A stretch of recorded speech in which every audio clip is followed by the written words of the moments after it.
welcome back to another episode, discussion, conversation here with the Emerald Paradigm. Our theme today is going to be perception, which is going to get pretty cool and crazy. Yes. But essentially we can jump right in, I'd say. Perception, what does that mean? Well, it's everything. All is mind. You know, in Hermeticism they teach the number one rule of or principle of the universe. All is mind. So what you think about something and how you feel the situation played out, or, you know, you're bad, I'm good, rah, rah, rah, rah, like, is what you're making real. It is your truth, but it's not necessarily the truth, right? Is that kind of a way to say it? Yes. It's really interesting because, you know, in the absolute, there's no right or wrong, right? You know, but when we bring it down to like what you just said, all is mine, it kind of beckons to immediately, so are we just kind of having all of this to ourselves? Right, definitely. Do you really exist? Right. I think about that all the time as a Right. kid. Like, is this my movie and everything else is fake, you know? Exactly. And, you know, well, we'll get probably a little bit to that in the third set part of this discussion, right? But yes, everything is a perception, and yet our perception happens internally, right? Yeah. Which is the gauge of reality, right? Absolutely. And so it's kind of hard to keep this one, you know, this subject, you know, like low key. Yeah. But I'd say from my perspective, and something that has played in for me here, and it kind of goes back to that, it's your truth because you're making it your truth, essentially, but it's not the ultimate truth. And in our society right now, we have this very strong speak your truth, you know, just say it, just get it off your mind. And it's like, well, okay, but are you really, like, there's a difference. Can we understand the concept of, I have my own truth, but there's a bigger truth here. If we get in an argument, we have something going on, whatever. Oh, that Blanca. Oh, you know, oh, Lavanya. She thinks she's, you know. Right. Is that the truth? No. It's probably not the truth. It might be how I felt. But if I paint you that way, and I hold that, and I don't just, you know, work through it and be like, oh, we had a moment, or whatever. Right. You know? Right. Because the truth is that, you know, we had to work through something. We had to have a little hump so that we can climb the mountain a little higher, or something along those lines. So this whole concept of, like, speaking your truth, which I've actually done a different video on, like, ages ago. It's like, let's take a look at, perhaps, you know, in level 1, let's take a step back, observe, and find the greater truth of the situation, and then perhaps speak from that vantage point. And I think that an argument is, like, a really good way to say that, because emotions are going back and forth. It's accusatory. It's me versus you. And to keep it level, if you can bring yourself to that place of keeping it level and seeing something much bigger. Our whole world would change if we were aware of the word perception. You know what I mean? And to take in account that, you know, we're living in our perception all the time. And as long as somebody's in agreement with it, then we're good. You know? Yeah. But the minute, you know, that you start to not agree with my perception, there's a problem. And it feels like a violation, like you don't agree with me, or there's some kind of conflict, when really, you know, do we ever stop to think that everybody is entitled to their perception, and that every perception to a great degree comes from our foundation? You know, so this was a conditioned belief that we've adapted from before we could even remember. You know, and we have perceptions that derive from that initial foundation. Wow.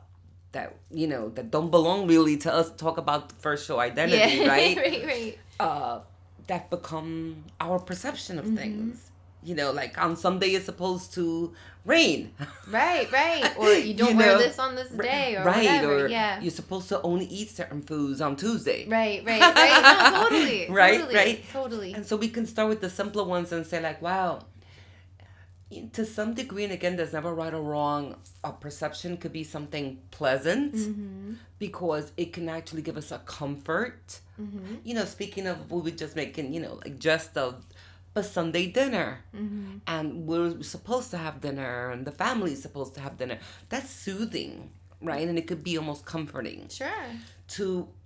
So we could go from that degree to a perception and being obstinate, you know, and not allowing yourself to be expansive, that other people have different perceptions, that, you know, we're all living in our bubble of perception. Right. And what we've been experienced to so far. And, you know, sometimes things like travel, different jobs, different things help to widen that, thank goodness. You know, those are great experiences. Like, I think travel for me is probably one of the biggest ones. And doesn't necessarily have to be like a new, you know, going to a different country, but just expanding a bit more. And I guess social groups too and things like that. Absolutely. And what's interesting is that, again, on the surface, when we hear the word perception, well, we just don't realize that when we're in agreement, it seems like you're sharing in my space. Now we're sharing in a space, right? But the minute we start to disagree, like you said, like in relationships, arguments, or whatever, it's like suddenly you're not part of my world. Right. Now it's like me you don't understand you. me.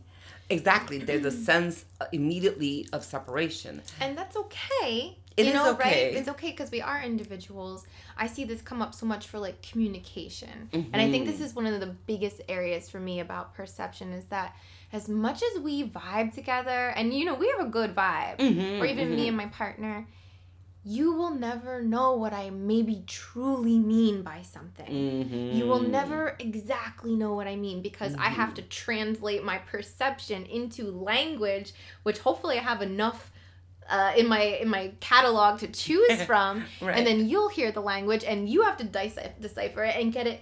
So that can really break things down. You know, we are very separate in that kind of exchange there. And it's part of the makeup, I guess, of the experience. Because, you know, as you're saying that, and you mentioned relationships, is so right.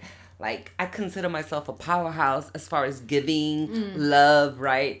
And yet, at the end of the day, of a heavy day, especially when I do a workshop, all I want to do is cuddle and turn into like an embryo, and just kind of like be right. And sometimes my partner will take that as like neediness, and it's like, how dare you? I just gave so much. I just need to be replenished. So you just kind of triggered that, and that the different perceptions and how things are perceived in different ways, and there it is. I had a need to feel replenished. My partner may see it as neediness, right? And what do you do when you start to have those little breakdowns? Those they're not exactly aligning, right? Excuse me. Or in a case of like neurodiversity, you know, I think that a lot of people put a lot of pressure on, you know, like people on, let's say, the autism spectrum, and it's like, listen, they have a completely different sensory, you know, not everyone, but sensory, how their input, how their and that all has to be, you know, put together. I love that you're bringing that up, because I have a special spot for what I consider to be indigo rainbow children with beings which are autistic and so many other labels that we've placed on these super high sensory beings. And so I love it, because there you have it. They're not understood because they're different, and I think a limitation to expanding your perception of things can make all the difference in the world. Absolutely. If you allow to see, to perceive or see these beautiful beings in a different way, as opposed to, no, A through Z is the alphabet, so that's all we could see. Like, what do you mean there's another another alphabet? Right. You know? What do you mean you see this color? What do you mean this music has this color? Or you know, like those... right? There's just so much going on there. And we'll never... We have to be comfortable with knowing, I think, you know, from my perspective... that we'll never truly know that, but we can accept, perhaps, you know, as in what your exact what it really feels like to go through all the past lives you've had, all the teachings you've had, all the childhood you know, like, I can empathize, perhaps. Oh my God, just the perfect word. Yes. But it's not this, it will never be in, like, be like more compassionate, more give people room to have their ways and like be okay with that and not fit everyone into it has to be my way, it has to be this, like broaden and empathize. I love that I was just thinking of that word, that, so what do we do with these multitude of perceptions? I think that they call for us on the basic level to be more empathic, have empathy for listening, to become better listeners. With just the understanding that we are all not all perceiving situations, feelings, the environment, everything, anything from perhaps the same place. And so I think that it invites us to be, to listen more, and to just, bring a level of compassion. And know that we all just want to be happy. At the core, we all want the same things, so let's take a little grace with the nitty gritty, the dissections. For example, like I think I'm very good at explaining myself, whereas my partner is not so good at explaining himself. And I really have to focus and be like, I don't understand you. I don't understand you. I don't understand how you could do that. I don't understand how you, why did that make sense? And it could be like nothing, but I can't grasp it. But I have to remind myself that we're just different. We just have different brains. We just have different strengths, and the way that we see and sense and communicate and everything is just different. We all are so unique because we can only experience from this, they say love is universal, of course, right? And it is, but that's really like it, and what I mean by that is that once we step away from the universal love, we are really individualized. How beautiful is that? Because when we think about perception, and we are all the same in that, we have a body, right? We have to digest food. We're getting like really technical, but we all have to eat and sleep, right? And security, right? And everything. And yet, there's something very dynamic, individually unique about us. That then invites us to have these very unique, different perceptions. And so what is that, right? Because the body, we all have to eat, we all have to sleep, we all have to, right, get rest. It's the spirit. It is the voice and the energy of spirit that uniquely desires to express itself and experience from all these different areas, from different angles. Yes. Right. And we just had a discussion. We did a show on forgiveness, and we were talking about the different aspects, right, of how we experience things and how, right. And this kind of reminds me of that, because spirit is always, we were talking about the circle, I'm sorry, the soul chart. Yeah. In that, I love that. Right, in that discussion, and who we are again. Our perception may be gauged on where the soul chart is at this particular experience. What level we're kind of on. Life, right? Our vibration, our frequency, or all of that, right? You know what? We can know or be someone, right, who's very empathic and very understanding and very free-flowing in our perception. And then we may know those who are like, you know what? No. Very rigid, right. Right. And maybe they need to be that way in their experience. Not that it may be very pleasant to deal with someone like that, right? Definitely. But again, just a little added component that maybe will help us in trying to deal or understand somebody, right, is that, look, not everyone is having the same experience. We are not robots. We were not created to be robots, thank God. Where we're clones of each other, because how boring would that be? Oh my gosh, yeah. Right? Yeah. And so in a roundabout way, perception is a beautiful gift, because it allows us to be different and to perceive things different, to view things different, to see things, right? It's all the same word, but... Absolutely. Right? And when we understand a bit more about perception and the fact that we do have free will and we are creators, we are able to change aspects of our perception. We won't change that core, the unique flame of the soul that you have, wrapped your human body around or whatever. But in terms of our experiences, and we can twist our perception to work for us. So a negative situation can twist into a, back to mastery a little bit here. Again, we always seem to be touching on it, but it's like you can, oh, I had this bad day. Oh, I had this thing. Oh, I had this horrible experience. For example, and I've shared this before, but when my mother passed away, it was like she was married to like a much younger man at the time. They were married for a while, but he was much younger than her, and he was distraught. He was a widower at fairly young, and I was really concerned for him. And within a few months, he had met someone else, moved somewhere else, and was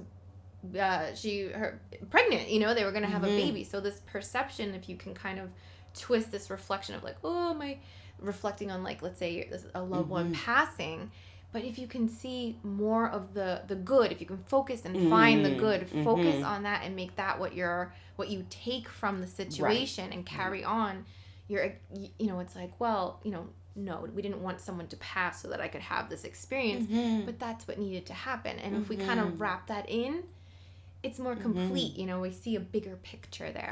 Absolutely. And I love that story that you just shared, right, about what we can take. And this could be a very, expansive subject because we could go to so many places. But as you were sharing that, I just kind of was shown that, the perception, say, of someone who feels that they're overweight, say, and they become bulimic because the reflection of what they see, is not something that's right. And why, like body imagery, right, like and self-esteem, manipulated almost, right. And that's like hardcore stuff because people on the exterior, right, will say, but you're beautiful, and you're just healthy, you're good, right? Yeah. And yet the perception that this individual sees is that they need to lose weight, and that they're not healthy, they're not beautiful, and they'll take that to another level, which right, we know becomes then an illness, right, a condition, and so. That's just to illustrate the power of our perception. I'm using, God bless, that example just to illustrate, right? How powerful our perception could be. And again, it all depends on where we are with that perception. It could be a beautiful thing. It could be a good thing, and you feel successful, and you feel that, that you have great intentions, and that all of this is going to lead you somewhere, and that happiness and fulfillment are in your destiny. Yeah. That's a wonderful thing. Yeah, absolutely. Right? And you're creating by those thoughts. Right. And so now we kind of get to that area, right? That middle ground, which is, well, is our perception mechanical? We talked about a lot of it coming from that first, foundation that we had. Or do we co-create with it? Do we have some control with it? Can we go in there and navigate with it? Yes. Yeah. Yes. 100%. Yeah. Yes. Definitely. We can, and we almost like have to step into like the third level, which is self-awareness, is one of the greatest keys, tools in which how we can start navigating perception, become aware. That where are you acting from when you are in movement of your life? Is it just mechanical, right? Which then could point to the fact that it's the foundation that you were given, or are you moving in deliberate intent? Yes. Right? Right? Yeah. Because now your perception is being fed by conscious awareness. Wow, we just kind of like took it to the Right? Totally. Right? Absolutely. And I love that word. And again, there's no judgment in this, but mechanical. Mm-hmm. And you know what? There are times when reptilian they call it, or lizard, that lizard mind kind of, right? That like just going. And let's face it, because let's be real, no matter what level of awakenedness we are at, of mastery, we're all mechanical at some point. And come look me up at 6 o'clock in the morning, right? Or one, right? And you're doing 10,000 things at the same, combing your hair and putting your sock on and making a cup of coffee. And so that's okay. Right? Yeah, right? It's a cute image, yeah. But it is, so there are many times, in facets in our lives that are going to call for us to be somewhat mechanical. But now, when we're talking about our feelings, when we're talking about the consistent maybe the presence of certain feelings and emotions, and right? what we're creating by those yes. Routine yes. patterns right. of our beliefs, or you act like this, I react like this, and it just goes on, and there's like more of a danger in that type of mechanical reaction type stuff. Yes. It's almost like, I'm seeing this little switch, like a button, right? A switch, a lever. And so we've established, right, life calls for us to be, the need, I should say, for us to be mechanical sometimes. And that's cool. However, we also need to be deliberate and aware. Because it does affect then our perception of things. And that's where the channel changes. Yeah. And that's where it goes back to that all is mind, because if you can see something in a way that is supportive of your growth, and whatever way that means, career, love, spirituality, just personal growth, and that's the deliberate work that we do. That's so important. The work. Yes. The work yes. is those you barely catch it sometimes. Yeah. Choosing not to mechanically react, maybe because your mother reacted that way and you kind of fall into it, or whatever, those patterns that were preset. How many of us are a byproduct of what, right, of the conditioning of what we, were exposed to. Exactly. The way we speak, the way we respond, the way we navigate through life. Very, it's very, like I said, expansive subject, but right there, if we don't like how we're navigating through life, a good exercise would be to just stop and observe where our perceptions are coming from. Are they mechanical? Did they come from, a foundation, earlier in life? Are we, this is homework right here. Are we being a little checklist, or are we contributing? And how we contribute is by being consciously aware. Are you literally contributing to how you perceive things? And how we do that is through deliberate intent. Okay, look, I am going to have a day today, but I intend to feel fulfilled, and I intend to feel accomplished, and I intend to make some kind of positive action towards my mission. Beautiful. Blah, blah, blah, right? Yeah. Keep adding to that list. Absolutely. I love that so much, because it's so important. I think that we do that on like that thing, like, oh, this is my day. Who do I have to call? Who do I have to see? What do I have to do? How long am I going to be at work? What's my meeting or whatever?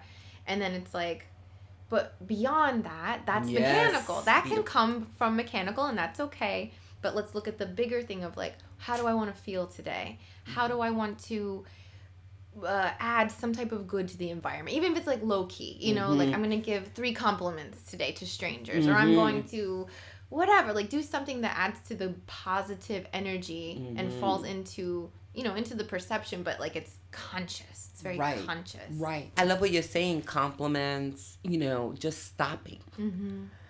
And I love what you said a few minutes ago too about making a list, because I know a lot of people who live their lives in needing, and again, there's no right or wrong, but they make a list. It helps them to remember certain things that they need to accomplish, and that's great.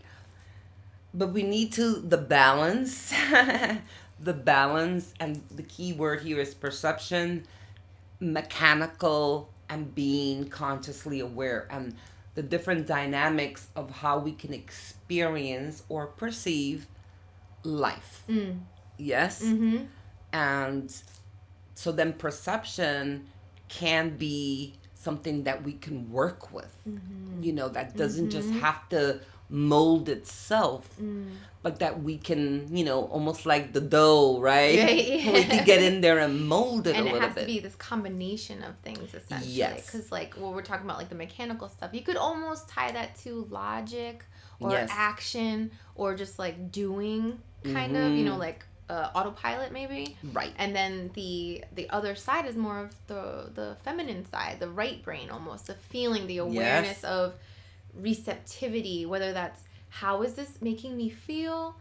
How am I going to deliberately react instead of this just straight off kind of thing? It's just so important to do that kind of stuff. It makes the most monstrous changes in your life by those slight little actions. It does. You know what? I'm sure that everybody could relate to this. We've all misplaced our keys, right? We've all gotten stuck in traffic. And these are two major opportunities for me that I've taught myself and many others. I say when you lose something, especially your keys, we can get all frazzled, right? Yeah. And say like, right? I gotta do this. I don't have time for this. Or this. we could stop for a moment and say, I'm being spared from perhaps some kind of tragic accident or some kind of experience. And the minute you shift, which is the word, shift your perception, now you can go from a place of feeling frazzled to being in the flow of that acceptance and feel the grace. I don't know, but for myself, it has always given me the breath to be able to go there when I can't find something, to know that I'm being protected from something that's in front of me, Yeah. And when I'm stuck in traffic or somebody cuts me off, which is not always a pleasant experience, we know it's not, but I stop and I say, could that person be having an emergency? Right, exactly. We're not in the car with them. We don't know what's going on. Are they having a moment? Is there something going on? And, we've all had this moment, like we want to jump out of the car and say, like, you jarko, like, cut me off, right? Yeah. But or honk or just disrupt them. Just how does that make us feel? Right? It's not going to change the situation. It's just going to make you feel lousy. Yeah. So if we just kind of changed our perception to invite the possibility, the probability that something may be going on, it doesn't have to ruin your day. No. And you don't have to take it personally either. It's not like this personal attack on you when these little things happen. That's it. Exactly. So again, that's your perception. Somebody did this to me today and did that to me today. No wonder that we're walking around so cranky. And on edge, like ready to combative kind of energy, right? Right. And so there you have it, So we could be mechanical about it. We could just kind of, think that everybody thinks like us. We could be a little bit more expansive and know that we could get in there and start becoming consciously aware. Healthy manipulation of our minds. Right. And how we perceive. Molding, bringing, introducing the ingredients of how do I want to mold this differently, to my highest good, to the intentions that I'm working on, Right. How can I make this serve me? Right. And then we kind of kick it into high gear, right? Yeah. And say like, what is this stuff? Perception, am I experiencing it alone? Is everybody in this game with me, or is it just me? Wait a minute now. Yeah. We're getting into one of those video game is this right going on? funky movies or something, right? Well, there are many perceptions as there are many realities, and when we kick it into that high gear, we accept that as as an insight, as a knowingness that, what?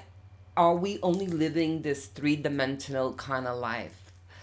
Or do we believe that we're multidimensional and that we're playing out many scenarios, right? With many probabilities in many different existences.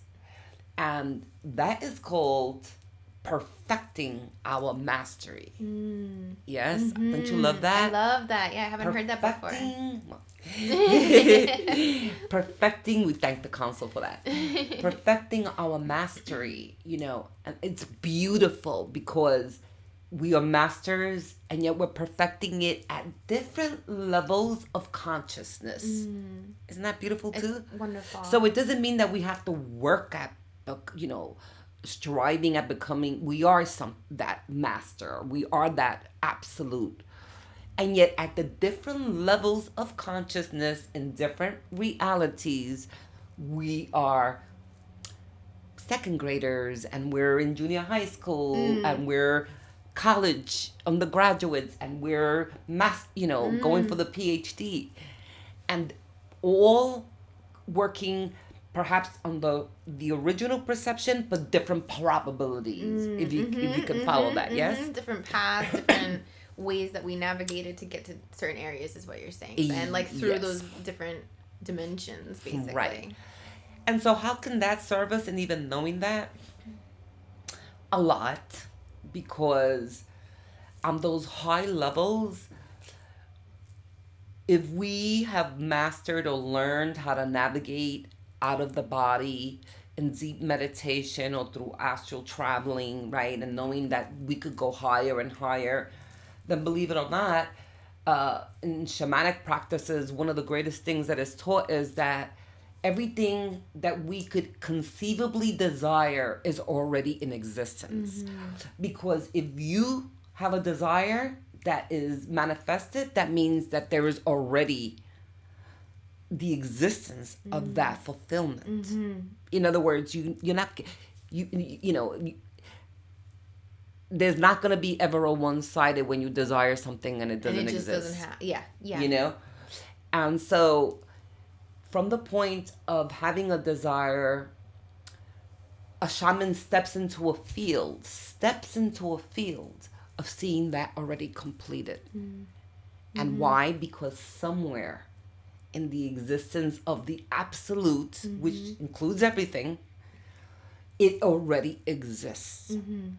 And from that place now, we magnetize it, we pull it, we draw it with this amazing feeling of knowingness that it is there.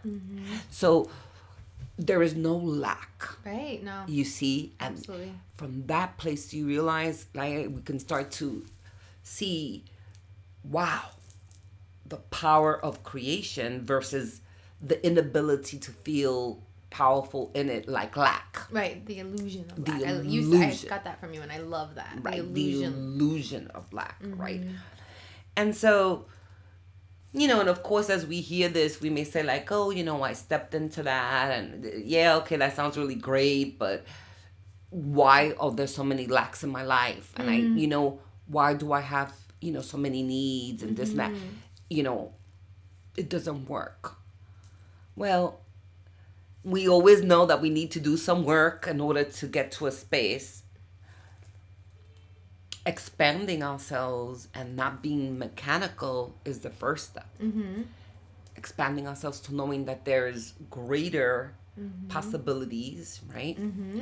Finding a book, a teacher, those types of things are really powerful in terms of not feeling so isolated through that quest. Am I saying that right? Or does that make sense? Like having that ability to, if you don't have a teacher near you, like that's one of the reasons we're doing this too, is to have that access to remote areas or, places where whatever, just like not accessible to that individual. But books are another way of that. And just like gaining some help. Like, it's okay for help. Like, yes, this is a personal experience, but you're going to find wisdom and support in many ways. So just knowing you're open to that attracts that to you. Absolutely. And that's a beautiful way of seeing that type of manifestation. Well, right. The shaman's way is hope, trust, and faith. Implementing those three principles, and knowing and the knowingness that all things exist, in the knowingness that we're all deserving, that we can manifest, and holding that in its place, you know. And that's where we may get challenged, you know, because the paradox of all of this is that these principles do work. It's when we interfere with wanting it to be an hour time. Like, I want it now. Timeline. Where, when, you when. know. You're creating this tunnel for possibilities to fit through. And that's just not cohesive to all the ways that something could reach you, or all the, you know, it's not. Yeah, that's something we deal with a lot. Yeah, expectation. You know, I always say trust means that we trust. We know that we know because we know, even when it's not visible. Right. Because everything begins in the invisible space. Right. Your thoughts carry everything that you've done in your life started as a thought first. You know, to look at it that way is very simply, it has to be there first. Right. Or perception, as we're talking about, right? The perception is always invisible. And so there it is. We could go from mechanical to consciously to the invisible, where, believe it or not, the invisible is the most potent in that, it's going to challenge you to believe, trust, and hope in the invisible. And yet, that's where you're the most powerful because you're tapping into the knowingness, beyond the knowingness, that you can magnetize anything that, you know, you are working to fulfill because it already exists in some timeline. Do we really think that we're so limited? Right. That this is the only time that we get? Right. And that this is the only resources we have, only what we can see right now in front of us, or the only possibilities, or the only things. I love taking the shamanic apprenticeship with you was life-changing for me. The way I saw energy and balance and all of those things. And although you gave me so much more, like, it was like a door opening, for many doors opening for sure. But it was also comforting because there are things that we talked about that I was practicing myself as well. And one of those being that what we're talking about, like the limitlessness, the nothing, is one of the ways that I used to manifest or change things in my life by focusing on, you know, like centering myself, that little pre-meditation, like, you know, and just feeling very aligned, like as if I see like everything coming together in my body. And I focus on as if you had a super microscope and you could see the atoms and the fact that there's so much space in our bodies and that space is connected to all of the dimensions. You know, it's almost like the dark matter that they say in like, you know, the cosmos or whatever, and that you have that. But like combining the grounded energy of the shamanic with that, I was like, woo, I'm off. Okay. Bring it on, you know, like, and I haven't felt the slightest of lack. Oh, you know, beautiful. Like, it was just really beautiful. So sorry, I had to add that in because it's it was so just empowering, right? And you know, thank you, my angel, because you know, shamanic work is so important in that when we're developing, you know, and it's beautiful, by the way, we go up, cosmos, angels, you know, we're going up, and that's beautiful.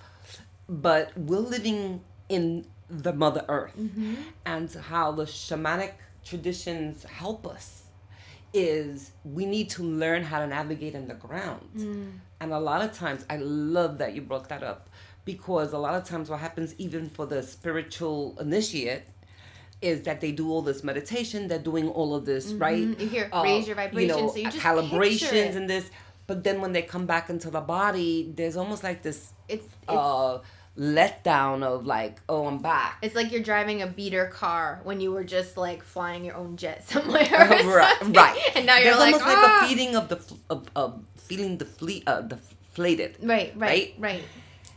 But what grounds energy healing does is that it makes it real where you're standing. Yes? Mother and it matter. makes it tangible where you're standing, because it's the Mother Earth, which is where we are. And guess what? She provides, and we have right here. And so the perfect marriage, of course, is both. Of course, yes. Right? But we can work with the Mother Earth just as potently, and she's fertile. Yeah. So guess what? She gives. When we are connected to the Mother Divine Earth, we become fertile. I get emotional when I talk about these things. Abundance, because they're so true. Your relationships, right? Everything. And so what a great way to connect them to the Mother Earth herself, who is always fertile, who is always giving and providing. And then you combine that with stepping in, which is the shamanic way to knowing that everything is already there. We can't ask for a more graceful divine perception than that, The balance of that we are this nexus. We are this child of both of these. Yes. These fields, expansive divine fields that compose the whole of the absolute, Yes. I love it. We love this stuff. Yeah. We love it. We hope you do too. Yes. We could go on forever and ever here. And so we hope that this subject on perception gave you the insight to perceive a little bit, this way or that way, in something that we may have shared today, right? And so, as always, we end our discussions by pulling a card. The map cards. I love this. Oh, I love How interesting, that we're talking about perception, because this is the map deck, which is about navigation to some degree, yes? Oh, I love it. Beautiful image. And so, we're going to pick a card each to kind of add give something to think about. We're feeling ready here. I like to have my feet uncrossed. Going right over here. Okay. Oh, talisman. Ooh, that's beautiful. Wait, let me just stare into this for a second. I see a yin yang. I see like a jewel talisman. It could be a compass. It could be anything. But let's see. That reminds me of tools, the talismans. Like, what can we use in our day-to-day life to help us gain the awareness and the flexibility perhaps in our perception, or like being a little wiggle room for that. So I'm kind of guided to just like recommend some crystals actually. Okay.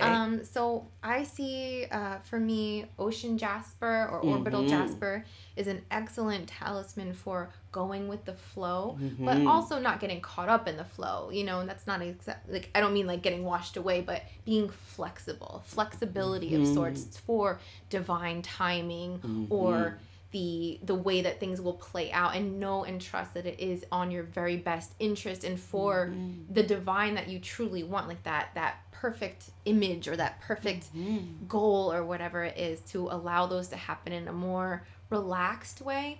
But it's also, jaspers are very supportive and nurturing, so to kind of help you on that path. So I see that going on there for sure. Like a ocean jasper is what I'm called. If you have anything you'd like to add, I hear the word foresight for some reason. Foresight. I can't help but feel the water, right? I feel water. I feel it too. And as Lune suggested, working with crystals, perhaps, inviting the water element to also, the water creates flow. I love that. And it's cleansing, so as we're talking about perception and expansion and perception, I love your crystal, what you pick up on that, and foresight, almost like it's gonna open you beyond what your current limitation is, to a deeper state of insight. What's the difference between insight and foresight? I think insight is like, for me, clarity on a situation, say, and foresight is more of a, like, what can I do next? Like, what, what's coming? I clearly heard that foresight, so direction. Yeah, that was a big one in there, right? Okay. Let's see.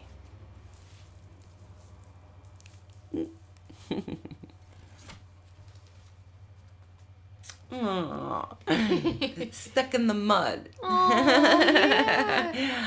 I love it though. I feel a lot of compassion right away in the card, which is, it's okay. I love it. It's okay if right now we may be feeling like we're not moving as quickly as we think we should. Because guess what? Every step is a baby. It could be a baby step. It's okay. it counts. Absolutely. And I love, love, love, love that we're being inspired to pull these cards, because you know what? We just said a lot in that segment of perception, you know, and it may have left someone feeling like, oh my goodness, like I'm not getting this, or I'm not doing enough. Right. And so what a beautiful message from the Oracle that's saying, it's okay. Mm-hmm. And it is okay, because as long as we show up, and we're willing, then even the baby steps is a step, you know? Definitely. Not to feel caught in the mud. Please, no comparisons, you know? Oh, yeah. We all move at our own divine, you know, pace. And again, the key there is that we're willing. You know, because being stuck means that we're not necessarily willing, you know, right? That we want to be somewhere else. Right. And enjoying that, like, that moment, like you said, about, like, losing your keys, you know, that, like, wait a minute, I'm here for something. Like, the mud, I'm thinking, like, mud bath or playing or mud pies or something, but turning it into something, I kind of feel a little bit of expectations in the card. Also, like, again, sometimes we just want to be, you know, like, we project. And, you know, it's almost paradoxical, because sometimes, you know, wait a minute, but we're supposed to create an intention. So now you're telling me that I shouldn't, you know... No, being gentle with ourselves as we move in that direction, you know, and the balance of that doesn't mean that, you know, we take breaks, because Lavinia said, you know, but the balance of knowing that we need to be proactive and yet also being gentle with ourselves. Yes. And having those days, like, it's okay to have that day, you know. It is. If you get a cold, if you get those things, or you get a setback, you get in an argument, you find yourself there, like, back in that place that you're trying to move beyond, like, it's okay. Like, as long as that awareness is there, it's gonna catch. The willingness. It's gonna catch. Yeah. To even do a little, even if it's a prayer or a little meditation, a little exhale, right? Light a candle. Exactly. Send a little, you know, good wishes to someone. You know, something that just makes you feel more true to, like, the real you, know, that like, divine you. All right. Well, we hope you enjoyed this episode, I guess. I don't know. We're gonna get it right. Episode, show, video, discussion, all of the above. Yeah. It's okay. Yeah. That which has no name. Exactly. Well, that's why it's called the paradigm, Emerald Paradigm. Exactly. Yes. All right, well, thank you so much. Yes, thank you.